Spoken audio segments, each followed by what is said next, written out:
My entire life, I felt a calling to help people. I feel most satisfied with myself and with my actions when I'm in the middle of helping somebody in some way. In a more long-term sense, I feel as if my life would be wasted if I didn't pick a career in which I could help people. On top of this desire I have people in my life who I've looked up to for as long as I can remember. My grandpa was the lead plastic surgeon in the United States Army, and he's always been an inspiration to me. He showed me nothing but kindness and care all his life. He's wiser than anybody I've ever known, and he's always been devoted to the servitude of others. Yeah, unfortunately, my grandpa began to grew sick, so yeah, he came to live with us for a few years, and those years were some of the best in my life because I got to spend it with such a wise and inspirational and overall just a great person. On his deathbed, I promised my grandpa that I would be a doctor just like him, that I would devote my life to the servitude of others just like he did. So I believe it's essential for the people of this world to come together and help each other. Without this, the world would crumble and humanity wouldn't thrive. In medicine, there's times where you can legitimately give somebody a second chance at life. And I think that that's so cool. I believe it's my mission as a Christian on this earth to devote myself to a life of servitude. 1 Peter 4:10 says, "As each has received a gift, use it to serve one another as good stewards of God's varied grace." I believe that my gift is me knowing where I want my life to go, where I want the direction of my life to go, and my drive to achieve the goals that I've set for myself and fulfill the promise that I made to my grandpa in his last hours. So I've been blessed to know the direction of my life for as long as I can remember. And so I've had the chance to mold myself into who I want to be to achieve those goals. And on top of this, I've just been interested in and fascinated by medicine for as long as I can remember. I love the idea of facilitating healing with my own two hands and just helping people, giving them another shot. So as a doctor and a Christian, I would need to find the balance between my vocation and my religion. I would need to be able to grow the kingdom of God while also practicing medicine. So the question becomes, what is the relationship between faith and medicine? And how can a Christian doctor navigate their faith and their career at the same time? And this is the question that I've spent this year and through my capstone on trying to answer. So even though I'd want to share my faith with my patients, sometimes you can't blatantly go out and tell people, evangelize. Multiple factors can prevent this, such as facility rules or people already set in their religions. So instead of speaking openly, one must speak with actions instead of their words. I met with Dr. John Pierce, who's a close family friend. He's the chief neonatologist he was for the U.S. Army, and a pediatrician for the Walter Reed Medical Center in Washington, D.C. And yeah, he's always just been, a close friend of my grandpa's, a close friend of my family's. So we talked about what to do when one can't openly share their faith. I asked him what his interactions with patients looked like as a Christian doctor, and he told me this. He said, well, as an Army employee or a government employee, sometimes you can't openly share your faith by law, and instead you'd have to find other ways to demonstrate the person of Jesus to the people you interact with. So I asked him how he went about doing this, and he said, I think if you have a strong faith, you integrate it into everything you do. You integrate it into how you react to people, you integrate it into how you treat people, and you integrate it into how you talk to people. So this becomes a natural thing that a Christian will do. And Dr. Pierce, in his case, he integrated his faith into the individuals he worked with, into the patients he worked with, and he displayed Christ-like care and compassion to each one. He embodied the person of Christ and displayed it to others, all while staying within the laws that set by the government. He went on and continued saying, I think you have to treat everybody with dignity and respect. And there are a lot of non-Christians who do this just as well as Christians do. But certainly, a Christian needs to treat everybody with dignity and respect. So Dr. Pierce argues it's non-negotiable for Christians to follow this rule. And some non-believers, he highlighted, do this just as well as Christians do. But it's a Christian's responsibility to treat everybody with dignity and respect. In the medical field, it's the Christian's responsibility to show care and respect to patients. So if a Christian carries themselves in a non-Christ-like manner, they pollute the name of Jesus, and therefore they deter potential believers. And this is the opposite of what a Christian's called to do on this earth. So I interviewed another doctor, Dr. Haringa. He's a pediatrician. He works primarily with the Latino population and also happens to be Miss Matthew's brother. But he said that there's another factor to consider when trying to evangelize, and there's this barrier that sometimes you just can't, reach people with their differing religions because they're set in their religions. In his line of work, he comes across a lot of Catholics and Jehovah's Witnesses, and that's very, very similar to Christianity, and yet still he feels this slight barrier between them. He can't fully connect with them, right? And this is closer than Hinduism is to Christianity, for example, but still he feels this barrier. So this is a real challenge for evangelism, because most people who practice their religion, they're going to be set in their religion. So what authority do I have as a Christian on this earth to impose my religion on another person when they wholeheartedly believe that their religion is correct? And Dr. Haringa, he has an answer to this. He says that trying to show God's love and being present is the key to moving past this issue. Because in doing this, you plant the seed of Christianity into the lives of those that you interact with. So seeing the goodness of Christianity is the first step to adopting it. So as an individual in a work setting, it's absolutely essential to treat others as Christ would. So then a question is proposed. In what ways can we display the love of Christ in a workplace setting? And this is different for different lines of work, but for a medical professional, the attributes of care and compassion stick out. And care is essentially the job description of a doctor, but I'm talking about something deeper. It's not just the care for physical health, but care for them in general. If care is just a doctor checking a mark on a box saying that somebody's fixed, then they're missing the point. They're not spreading Christianity. And it's the same with compassion. If they're just focusing on their bedside manner just to check a box, then they're not growing the kingdom of God. Christians must be truly compassionate and caring beyond normal. So as some of you might know, early October, I broke my leg in a football game. What happened was I was lined up. The play call had me running a slant. For those of you who don't know, just a 45-degree angle towards the inside of the field. So at the hike of the ball, I ran, I caught my slant, and I began running up the field when two dudes just crashed on my leg, and one of them fell on it also. So this left me with a broken fibula all the way through and 2 chips off of my ankle. And you might think that the broken fibula was the main injury, but it was actually one of those chips because it rotated the bone as well.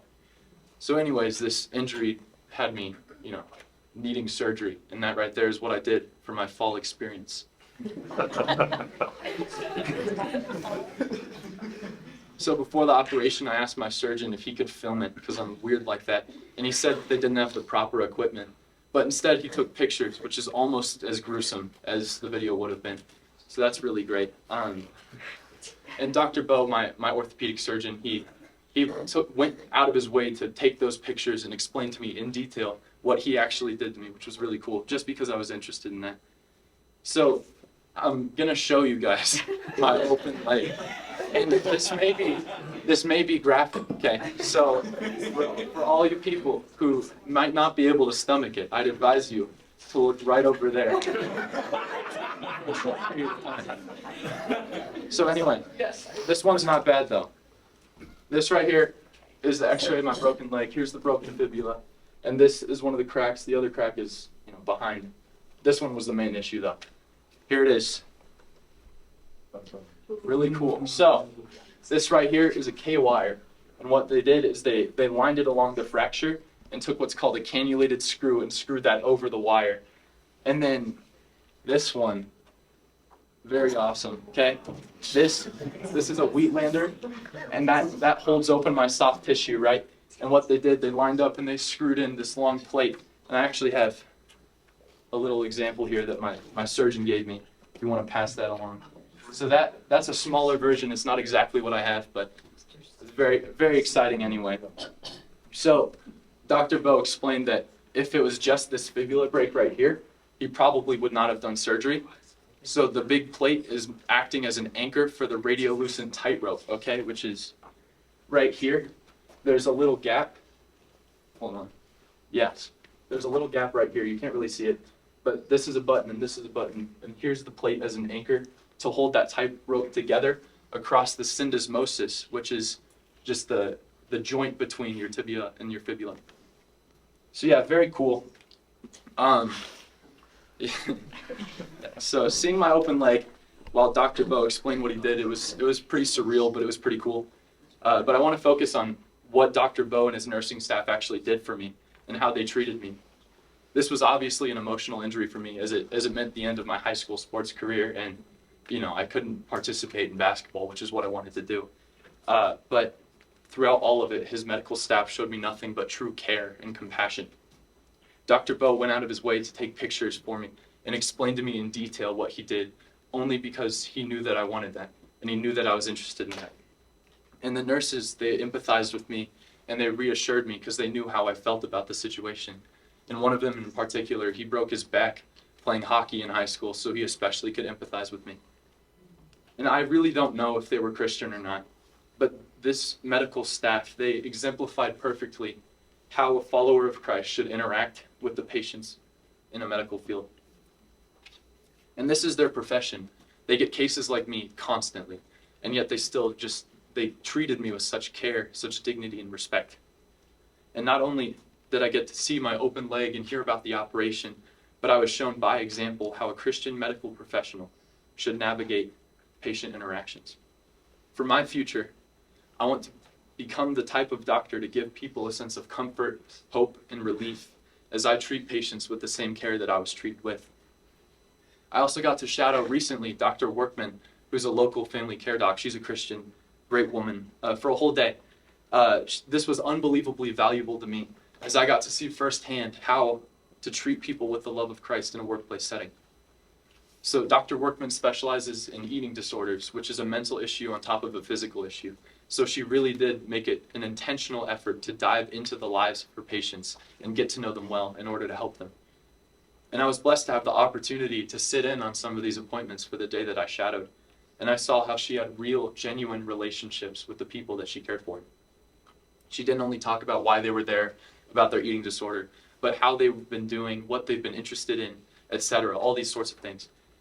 So Dr. Workman's care and compassion were truly things a person aspiring to be a doctor like myself needs to integrate into our lives. So she displayed attributes of Christ, and in turn, she's actively planting the seed of Christianity, all in a non-intrusive way. So on top of displaying care and compassion, a Christian doctor must be intentional about being present in every patient's life to be successful. Bedside manner is a key factor in being a doctor. So the ability to be present is not only important to completing a doctor's task, but also for the development of God's kingdom. And this is a challenge because doctors experience the same cases constantly. Like with me, they experience the same foot and ankle injuries all the time. That's Dr. Bo's specialty. So this sort of environment can drive somebody from empathy and lead them towards apathy. So one must be intentional about being present. It's really an active effort. Even though you've experienced it countless times, this could be a huge deal for the patient. So Dr. Haringa, the doctor I was talking about earlier, he actively, outside of his patients, he would go to see his former patients who he knew were sick in the hospital, and he would visit them, and he would pray with them.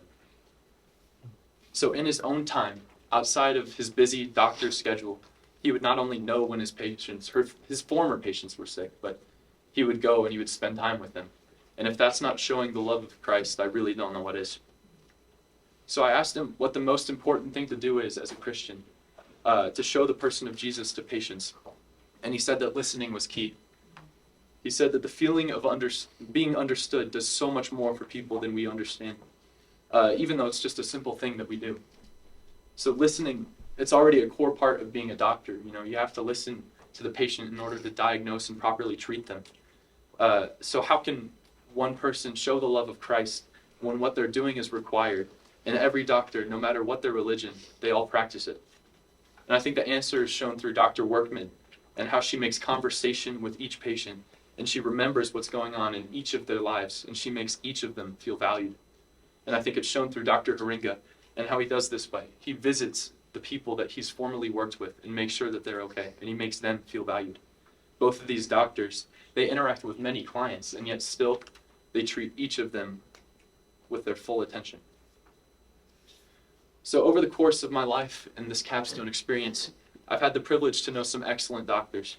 My grandpa was this brilliant, kind, down-to-earth man whose character outside of his work mirrored his character inside his work.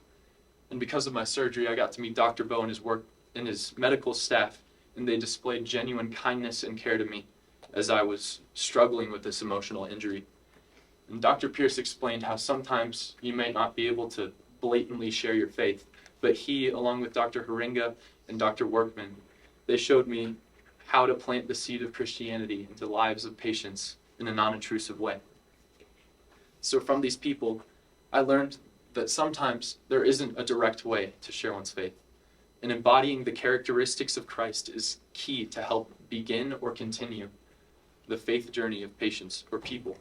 And this is not only for medicine, it's not only for a medical career, but for all careers in general. Christians are called to bring others into the light, but for whatever reason, sometimes that might not be possible. So in this case, which happens often, displaying attributes of Christ is essential for growing God's kingdom. And I hope I've been doing this in my life well. I hope I've been embodying characteristics of Christ. And I know that I'll actively be trying to, for the rest of my life and my career, been trying to take this lesson into heart and continue this. And I challenge all of you in this room, whether you're my friend in school, whether you're a parent, whether you're a grandparent, a teacher, or anything in between, to take this lesson to heart and show people who Jesus is by how you interact with him. Thank you.